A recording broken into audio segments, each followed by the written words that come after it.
Hello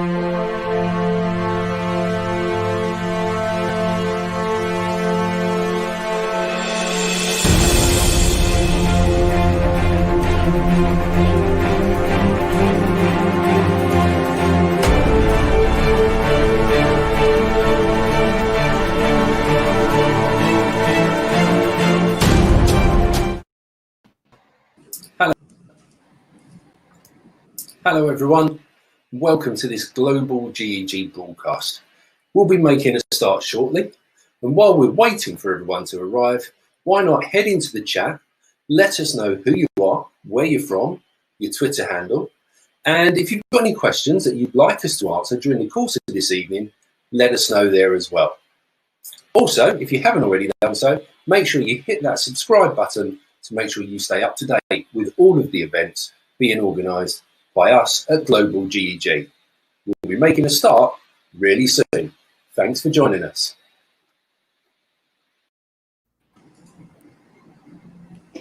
Hello and welcome everyone. We have such a great session lined up today on EdPuzzle, and we're joined here today. So myself and Patrick are in the background, and we're joined by Becky Calling and Jess Jacobs, who is going to lead us through a session on EdPuzzle. So just before we get started, to remind you, make sure you say hi in the chat, add your Twitter handle, and also tell us where you're from. So I think on that note, on behalf of the Global GEG, we're going to let you two take it away for us. Awesome. Thank you so much. And thank you, Rachel and Patrick, for taking care of everything in the background. My name is Becky Calling. Let's see, Jess, do you want to switch over your screen to, there we go. My name is Becky Calling. I am one of the leaders, the co-leader of GEG SoCal. I'm also one of the global GEG leaders, and I am in Southern California teaching. I'm an instructional coach up in Newhall, California. And we also have the wonderful Jess with me. Hi, everyone. I'm Jess Jacobs. I am also from Southern California, and I currently work in a charter school in East LA, and I'm making the big move to middle school this year. And I'm also the demonstration teacher for technology at my school. So we're really excited to have you with us. And Jess has been using EdPuzzle since 2013, like since its conception. And yeah, you've gotten to work very closely with the makers of EdPuzzle. So she really does have a wealth of knowledge around how to use it, how to get your students to use it, take ownership of their learning, and just lead your lesson with EdPuzzle. I, on the other hand, am not the expert. I've been using it over the past year. So I'm going to more or less be just following along with the chat and jumping in to share a few tidbits, but really just following along with the chat. So as you have questions, throw them in the chat, and I'll be sure that Jess sees or hears your questions. All right, so let's dive in. So we are here to talk about technology integration and also to focus on one of my favorite websites for EdPuzzle. So what is EdPuzzle? EdPuzzle is a video platform that allows you to boost engagement by students learning through videos. And as the teacher, you can collect a lot of data and interact with the videos. So, oh, my kid watched this video 5 times. I wonder why. Maybe I'll have a quick conversation. Like, that's the type of data you get. And it's completely free, so it's not something you have to pay. So we're going to watch a quick video on why amazing video lessons in minutes. EdPuzzle is your missing piece. In EdPuzzle, you can find wonderful educational videos from YouTube, Learnzillion, Khan Academy, Vimeo, or even reuse video lessons from other teachers or upload your own. Then you can make the perfect lesson using EdPuzzle editing tool. You can trim a video and take only what you need for your lesson. You can also record your voice to make a warm introduction or explain with your own words. Finally, you can embed questions during the video to check the understanding of your students. In minutes, you create created the perfect lesson, and in just one click, you can assign it to your student. EdPuzzle provides you all the information you need. Who hasn't watched the video, who doesn't understand the lesson, and who did a good job. Remember, in EdPuzzle, you can find amazing educational videos, make the perfect lesson in minutes, and track your students with hassle-free analytics. With EdPuzzle, you can make any video your lesson.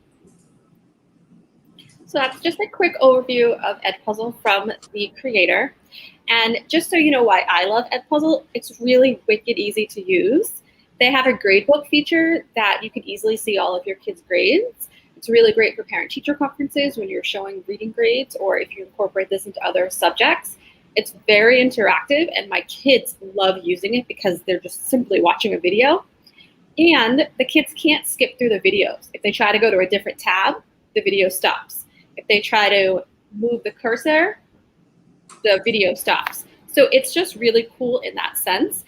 And another reason why I like it so much is because of the customer service. So I've been using this since 2013. I actually met the creator in a Google conference. He actually Skyped in with us to answer any questions and such. So their customer service is absolutely amazing. And they were one of the first platforms to open up and offer everything for free and to up their servers when it got overcrowded during our first distance learning in March. So I just love that they're there for us as teachers. Perfect. And you can't see in the chat, but I asked how many people in here have been using EdPuzzle. And if you haven't answered yet, shout out if you currently use it, if you use it quite a bit. We've got quite a few people in here who have looked into it, but haven't actually started using it. So hopefully today we can give that little extra spark to begin using this year. Awesome. Well, I'm going to have Becky be the student so you can see what your students are going to see. I think this is really important for teachers to really know what exactly our students are going to see and what it's going to look like. So Becky's going to be my student and just watch and demo a quick video. Perfect. And let me make my screen just a little smaller, not that much smaller. Let's go like normal human size. There we go. All right. So Jess, walk me through it as you would walk your students through this. All right. So you are going to go to edpuzzle.com and you're going to click sign up. You want to make sure you sign up as a student, and you want them to create their own EdPuzzle account and use the code below.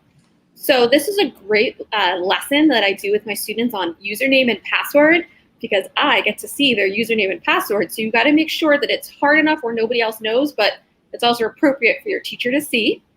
Then fill in the appropriate information. Give me the code really quickly, and we'll put the code in the chat so you all can follow along too if you want to open up in another tab. It's URUDADO.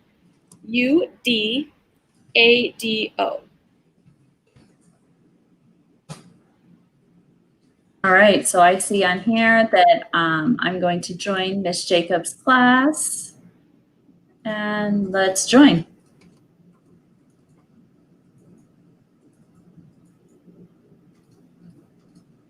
It's thinking. It says it found it, but I'm a step away. There we go. All right, I'm in your class. All right, so I just demoed a very quick video. I think it's less than a minute. And, just so you guys can see what it is. It's my favorite book, Googie Googie from Storyline Online. All right. You want me to click on that, right? Yes, please. Okay, so you mentioned something too about students, if they pause or go to a different tab, it's going to stop the video. Do you see that on your end too? So I see how many times you had to rewatch it. So if it stops it for you and then starts again, I wouldn't see that. But if you keep hitting the rewind button, that's what I get to see. Okay.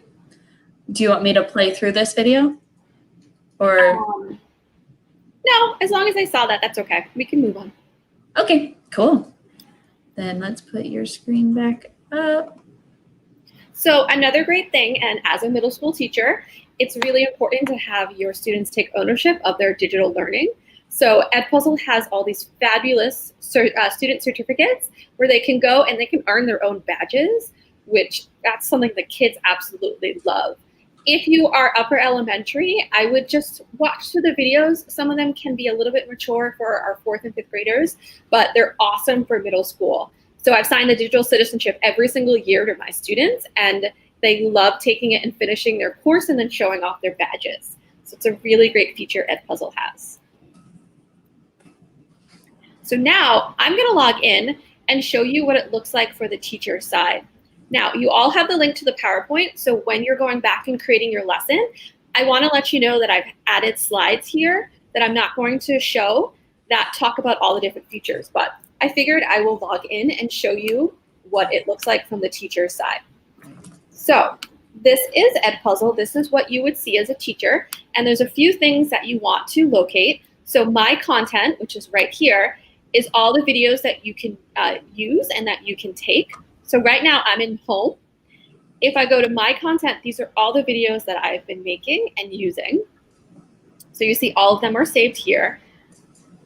And then when you log in as your school, it's important for other teachers to log in at the same school because you can use the videos that your other teachers have created and you get to copy it into your thing. So this is what I used when I taught kinder and 1st grade. I had my 1st grade co-partner make all the 1st grade videos, and then I made all the kindergarten videos, and then we just shared. So there was no doing things double. So my favorite things, though, if you're looking for a video, which is what we're going to do, is to search for these popular channels. I love to make my life a little bit easier. So I pick EdPuzzle because the videos are already made. So one tip is if you see this little symbol after the number, it means it already contains the questions. Now I'm letting you all know, preview the questions. I made that mistake once. I think I looked at like 90% of them. They were all good. I assigned the video. Well, a teacher used incorrect grammar and my students decided to point it out. And I couldn't say, well, I copied the video from another teacher. That wouldn't be appropriate. So I had to take credit for all the bad grammar. So look through the questions. So you type in what you want to look at. So I'm going to do inferencing. I'm going to search, and then I can see all these different videos. So I love Enemy Pie, but I'm looking for a story that's already has questions in it. This one has 22 questions, so does this one. So you can scroll down and pick your video. So I'm going to pick this video. And I want to show you some of the cool symbols that you get to do. So you can preview this right away. And if you like it, you want to click down here and click edit. And then you can make it your own. So here are all the questions that are already there. I can edit them, delete them if I don't want. But here's some cool features. Say I'm teaching a lesson and I don't want this long video. I can cut it. I can shorten this video. I can shorten this video. And therefore, it's saying, do you want to delete this part of the video? Do you not want to? So you can say no or yes. This is great for math lessons when I just want to teach one way to find equivalent fractions. I can cut all the other ways out. So the cut is a really great feature. Voiceover. This is for my dual language teachers. Say the video is in English, but you are teaching Mandarin or Spanish. Voiceover takes off the whole entire recording and you can put your own words and thoughts into it. So really great for that dual language. Or if you like the work that the video did, but you want to teach it differently, there's voiceover as well. Questions is my favorite. You can do multiple choice questions, you can do open-ended, and you can make a note. I love doing the notes, just to give them a little bit more information. Please pay attention. The story is a very important historical story, just whatever extra information you want to give. So I'm going to click through the questions. So what is the main man's job? So this is what the question is. If I wanted to edit it, I click edit. And this is where the main question is.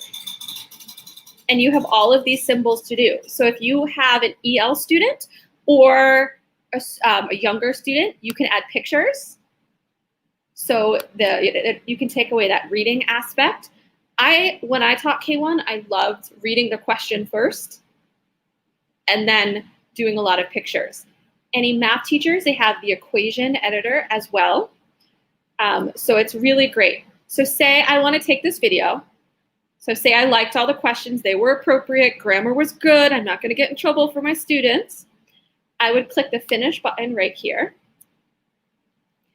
And it makes you look through it one more time and preview it. If I think this is good, I can click assign. And they added closed captioning last year. I always turn this on because I think it's really great in case your headphones kick out or something. And then here's the button, never turn this off. Otherwise your kids will be able to skip. And then this is great. So you can have multiple classes. I've had the middle school teachers have reading block 1 or reading block 2. Do I want to assign it to both, or do I want to assign it to just one? And EdPuzzle also added a really cool feature. You can assign it to all of your students or individual students. And then if you have Google Classroom, you can push it straight to Google Classroom. My school does not use it, so I do not do that. But it's really easy and great to sign in and to see all the cool things. All right, I'm gonna go back to my presentation unless you have any questions. Yeah, before you go on, first off, I don't know how I've been missing out on the voiceover for this long, because I actually legit was just texting my team and I was like, okay, we've got voiceovers now.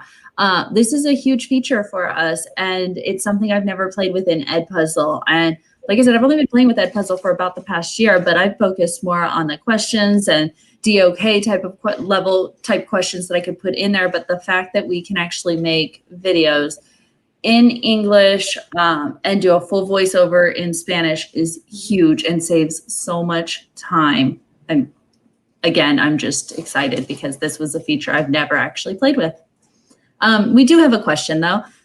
Sorry, that was my excitement there. And I'm sure it's going to keep coming because I learn from you every time I'm on a call with you. How can you change your school? So say you have a school account and you've now switched schools this year. How do you do that? You go into your account. So you go to your name and then you go down to your school and you just change your school. You only can change it once per year unless you just email them and let them know. But it's really easy to change your school and to find your school.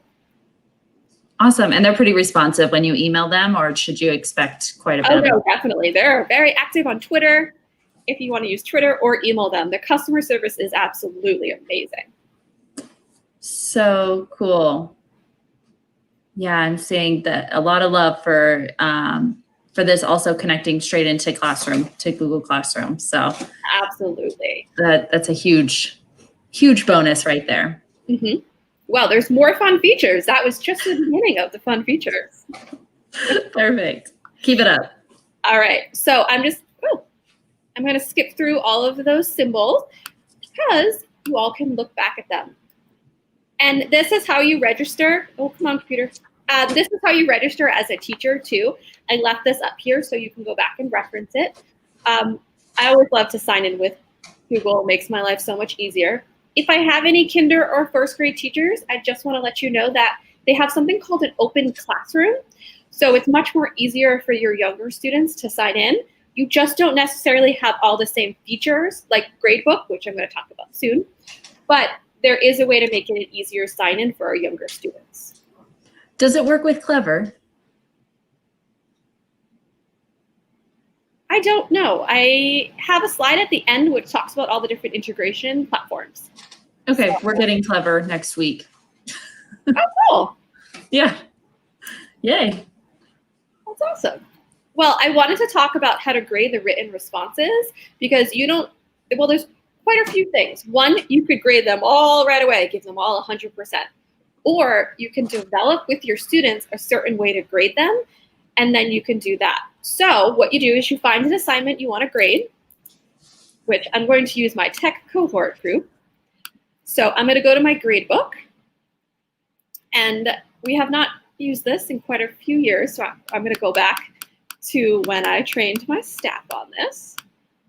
So I'm going to click here. I'm going to go down to save.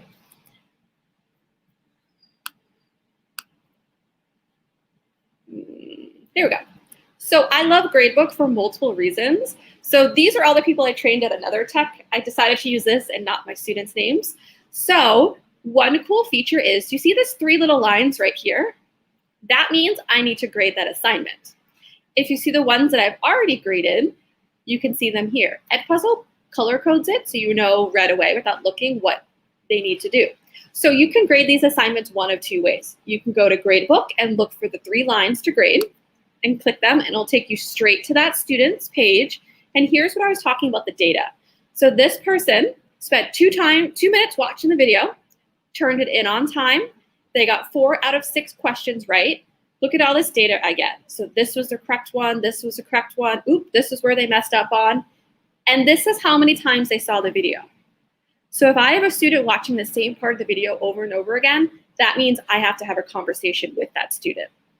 So you can do it that way, or you can go to My Classes, and I'm going to go to, I have my tech cohort. So on the left, these are all the different classes you can create if you have more than one class.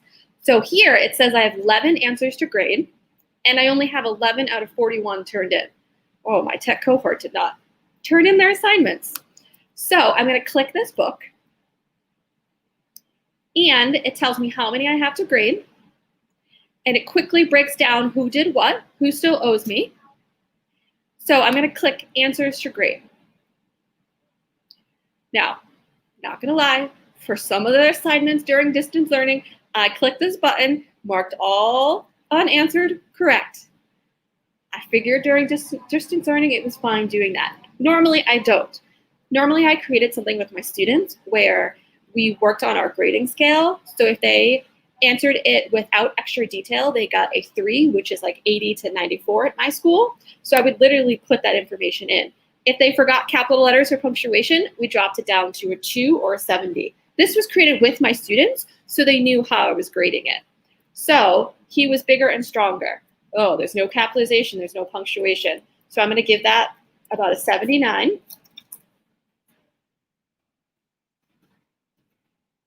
And then I'm going to mark correct. If I want to comment, hey, you forgot capitalization, I can do that as well. My computer doesn't want to work that well, but that's okay. He was bigger and stronger. All right, I'm going to give that 100%. I'm going to check it. So here's where you can individualize the answers. And it's really, I think it's really cool and important to develop this grading system with your students so they know.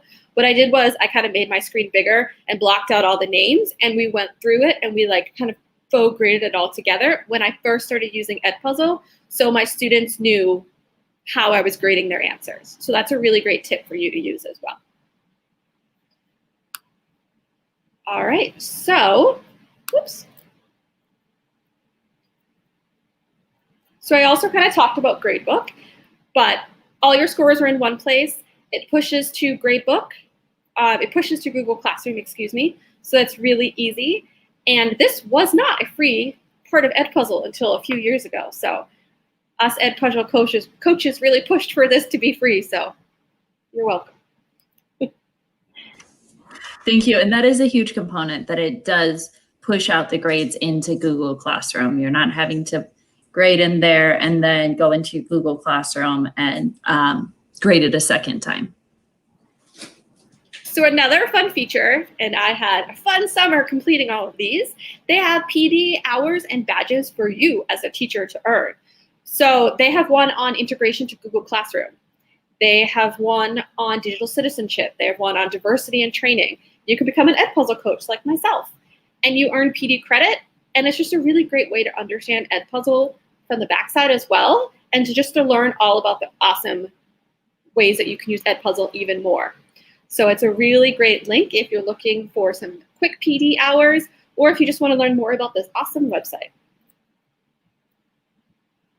All right, one of my new favorite things about EdPuzzle is the student assigned projects. I love it because my students get to become the teacher and create their own videos. So what you do in order to do this student create project is you're in EdPuzzle and you go to content. You go to My Content,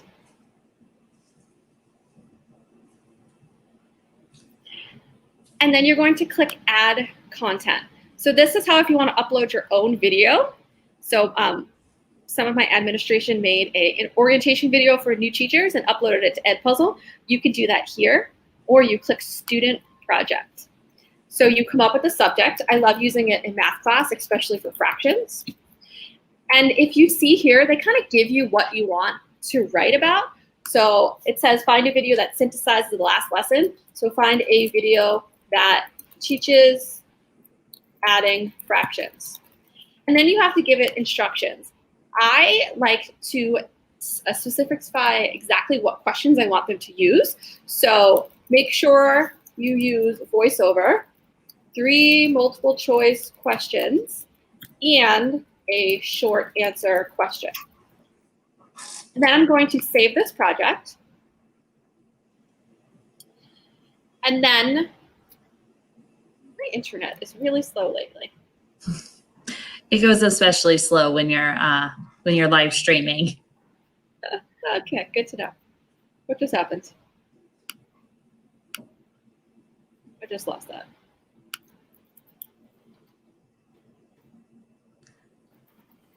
Yeah, while you're typing that in, Patrick just put this in the chat, and he's spot on. It's great and important to give students the options to create, and that's a huge feature with EdPuzzle, that it's not just you as the teacher creating videos or finding videos and pushing them out. Your students can actually create videos, add their questions, add that content themselves. So they're taking ownership of their learning while still meeting the learning targets in place for them. And what I love about this project is, oh, here it is down here. So I click the project that I want. And then I click assign so I can push it to my classroom. I call my classroom Hamilton. It's my theme. And then you can choose your due date. Always choose a due date because otherwise it lands in like a different folder and some kids might not explore it. And then I don't have it, I can't see it. So always assign a due date. Now, what's so cool about this is once I assign it, it's gonna pop up on my student page and they get to explore all the videos that teachers get to explore. And what I love about it is when they find a video they like, they get all their videos to figure it out. So they get a video on how to add questions. They get a video on how to do voiceovers. So it's really easy and simple for your students to find. And then they have to submit it to you once you're done, and then you get to grade it just like a normal EdPuzzle. Now with my students, I said, we're really working on our grammar and our math. So if you have correct grammar, I'm gonna assign it to the class. The reason why I do the voiceover is so they introduce themselves, so the kids know who the videos that I assigned are for. So it's a really great way for students to create their own lessons and their own videos, and then you can see if they're understanding the subject.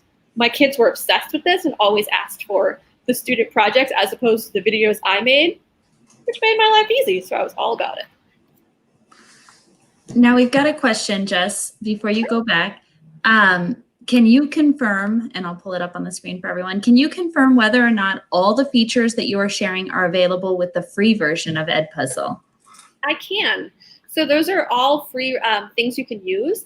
You might not have as much storage as I have because I've been here since the start, but a really easy tip to get other storage is if you click your name and you go to your thing and you go down to invite teachers. So this is my copy code. So I would copy the link and I would just send it to my teacher friends. Hey, sign up for EdPuzzle. It's really cool. You get more storage and I get more storage. So it's a really easy way to get more storage. And that's the only thing that some of my fellow teachers at my school, they don't get that I get. But there's a really easy way to get more storage. It's just to invite your fellow teacher friends. So are you using the free version or the paid version? I'm technically using the paid version, but I don't have to pay because I was one of the original teachers. Okay, I was just curious. So yeah, share it out and share it out on social media and ask people to sign up to help give, like Jess was saying, give you more space and give them more space as well. Twitter is a great resource for doing that. Yeah, and just email it out to your coworkers too. That's how I got my first, before they made Coaches Pro, that was one of the things I did. And that's what I tell everyone who comes to my EdPuzzle trainings. Here's where you find your referral code. Share it with everyone. So that's a really great way to get some extra features. But nope, the student-led projects, the finding all the videos, the voiceover, all that stuff stays no matter what. Awesome. Thank you. Yeah. And during the first distance learning shutdown, they actually upgraded everyone with their storage. You just had to activate a quick little link, and they were one of the first websites that I know of that did that for everyone. Perfect. All right. So this is a really, really great feature. I've used it in upper elementary all the time, and I know my students are going to be asking for it in middle school. Now, another cool thing that they created last year is called live mode. It's kind of like Kahoot, where you have their screen projected and all of that. What makes it so awesome is once I activate live mode, and I'll show you how to do that in a second, your students, all they have to do is log in, and then boom, it takes them straight to live mode. So there's no extra clicking, there's no how do I get there, it just pushes it automatically. And they just integrated this for distance learning, so you can do this during distance learning as well, which I think is a really awesome thing. So to do this is you pick one of your videos that you want. So I'm going to go to my content.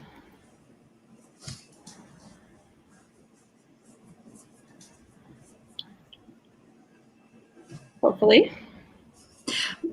While you're doing that for live mode, when students create their own videos while we're waiting for content, when they create their own, can they see each other's videos?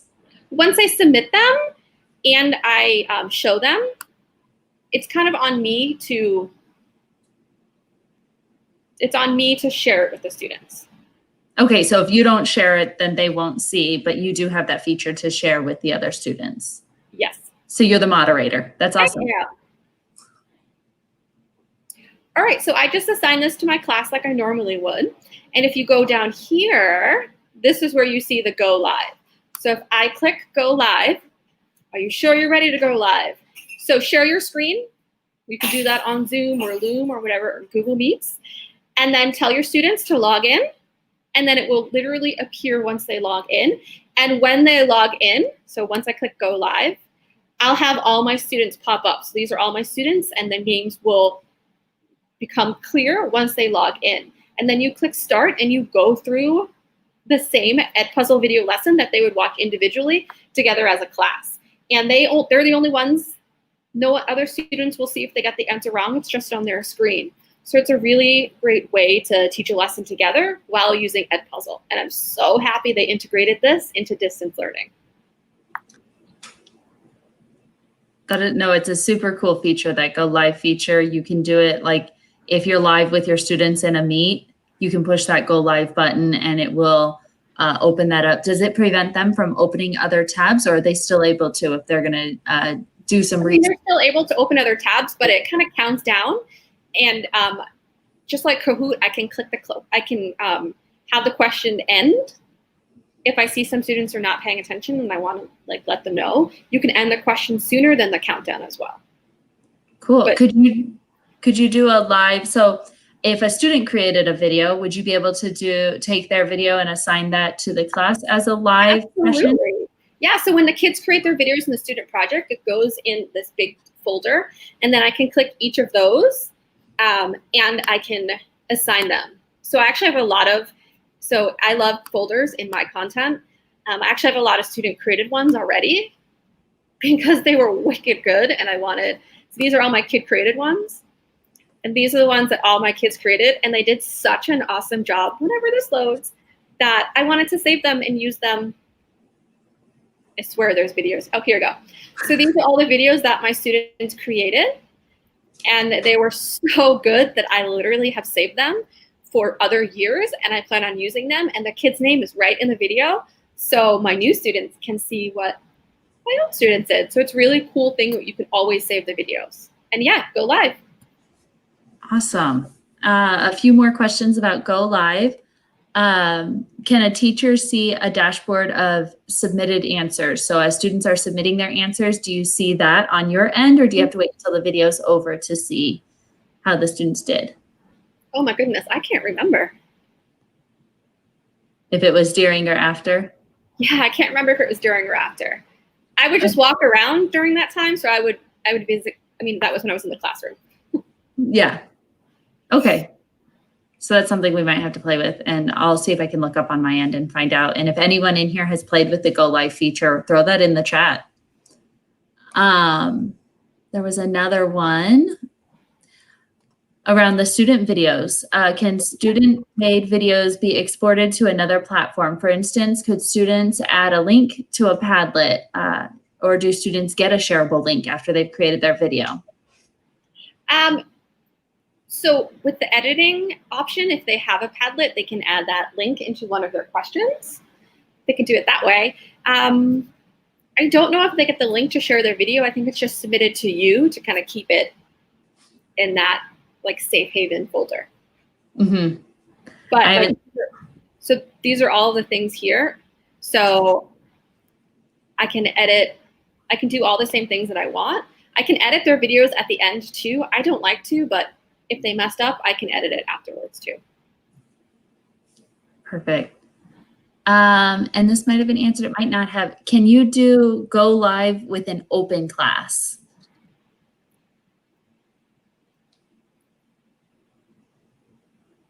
Rachel, can you clarify your question a little bit, since I know you're back here? And I don't think I know the answer to that one. Yeah, so I'm just wondering, like, because in my board, we're not allowed to have students sign up for accounts. So the way I'm thinking about using it is creating an open class, because that's okay. We can use nicknames or just initials or things like that. So I'm just wondering if that Go Live feature is there for an open class. So for students who aren't tied to like a Yeah. Gmail, you're not signing in with your Gmail, you're not signing in with your Google Classroom, they're going to sign in with a code, like how I signed in as a student. Yeah. I really don't know. I'm sorry. That's okay. You don't. You know what? I'll do a little bit of research and see what I can dig up. Yeah, live mode was created last year, and they have been adding extra features to it. That's why. So before it was just you had to sign in, and it was, so that's why I'm not sure. It's literally like a new feature. Okay, cool. Thanks. All right. And then there was another question. Can you see the student responses somewhere after they've done it in Go Live? That would be the same as in the gradebook. You're going to be able to see all their responses. Yeah, go straight to the gradebook once those videos are done. Awesome. All right. And do you use Canvas? Does EdPuzzle work with Canvas? I'm going to go here. And I can check too. Yes, they do. Perfect. Perfect. So Google Classroom, Canvas, Schoology, and Moodle was integration platforms. And they're always asking our EdPuzzle group what other platforms they want to integrate to. So if you have another platform that they haven't integrated to, you can just send them an email and let them know. And they keep adding all these things up too. Yeah. No, I love I personally love the student activities that the students can create their own. They can find videos and add their questions, or they can create their own videos. They can find the videos. Okay, but could they create their own videos? So like create videos in Flipgrid, create videos in anywhere. So Screencastify also, it now integrates perfectly with EdPuzzle. So if you have the Screencastify extension, once you finish recording it and it pops up, one of the options is to send it straight to EdPuzzle.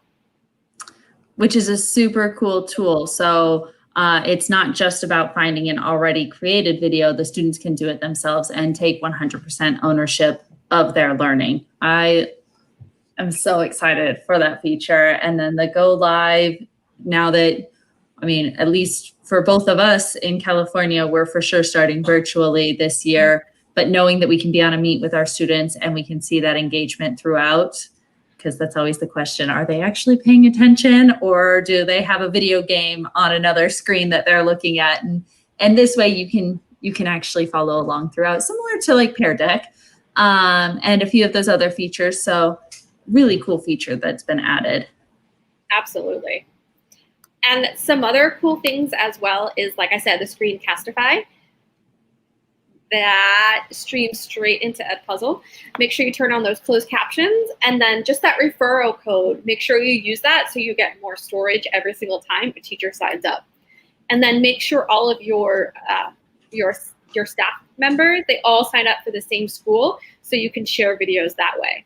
They also added a new feature where if you want to make your videos private, so you don't want to share them, you can now do that too. That's actually something they recently added, I believe, last week.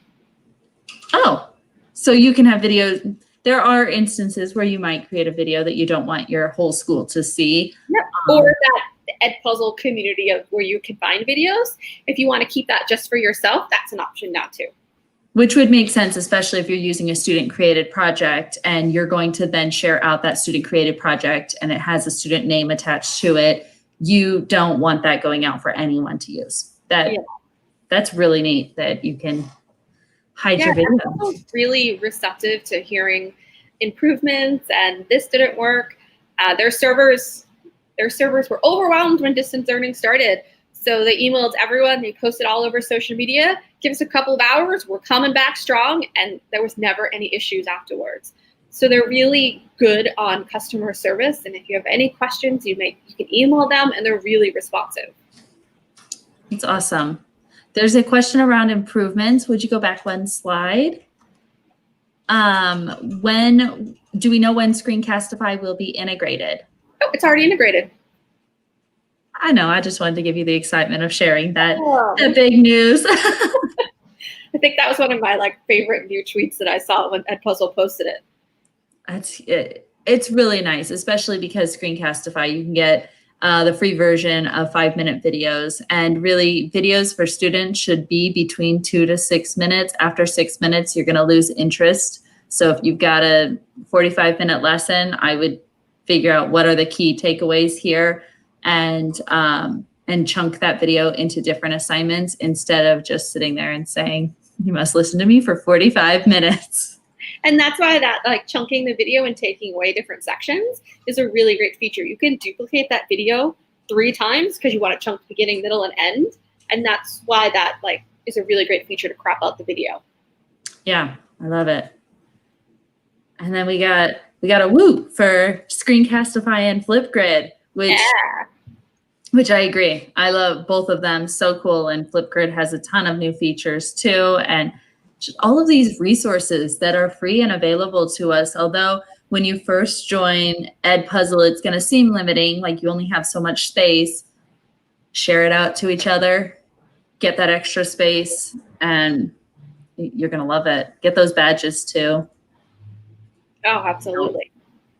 Cool. Just got my Google Classroom badge for EdPuzzle. That's awesome. I love it. See, there are always new badges. I know, and they keep adding more badges. I thought I had them all until I went on their website, and I was like, oh my God, I'm missing some. I got caught up. Don't worry, Becky. Oh, good. I was really worried. Your signature was getting a little lonely with all 45 badges in there. So I took some of them away because they weren't loading, but yes. Speaking of, bam, badges. Yeah, we do have extra time too, which I love that we got to the nitty gritty, like down and dirty. Give us the details and give us what we need. So I love that. Are there any questions from anyone watching? We've got quite a few people in here.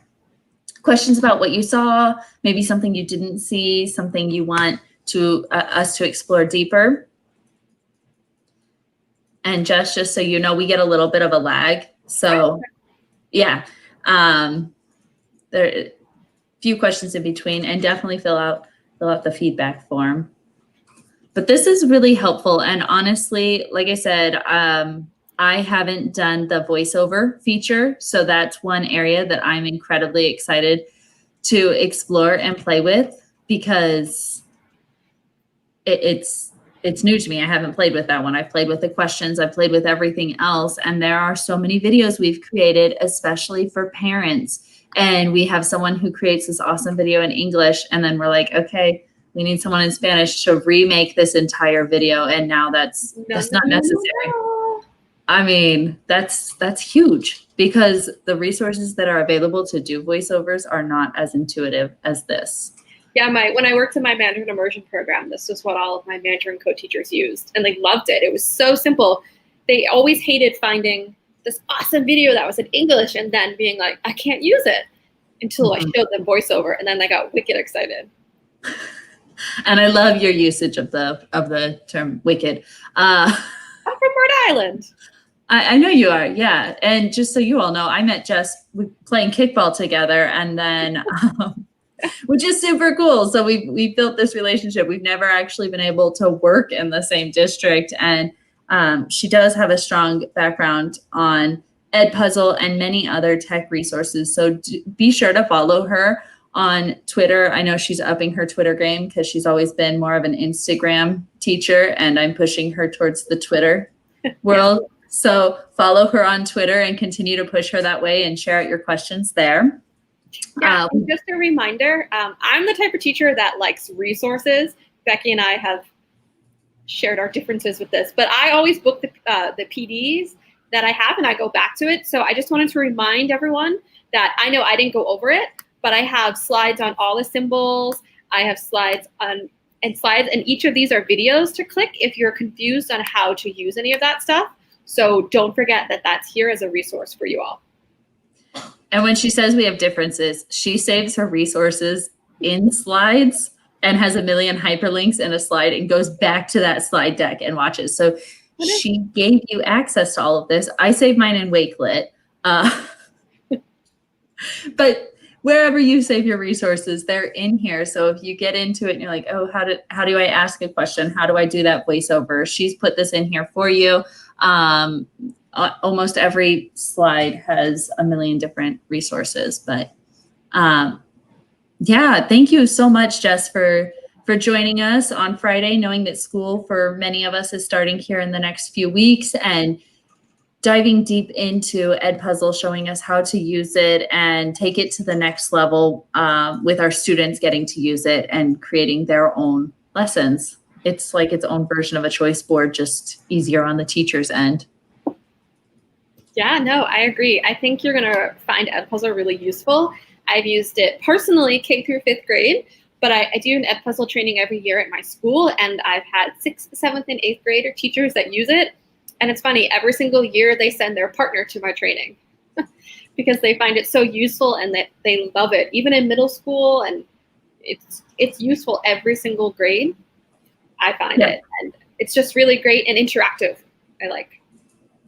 Yeah, no, it's awesome. Thank you so much. Thank you everyone for joining us. And like I said, follow Jess on Twitter. She'll answer your questions very quickly. You can also follow me on Twitter, and I'm super happy to answer any questions or guide you to the person who can. But again, thank you on behalf of Global GEG. We're so happy you all joined us, and have a fabulous Friday.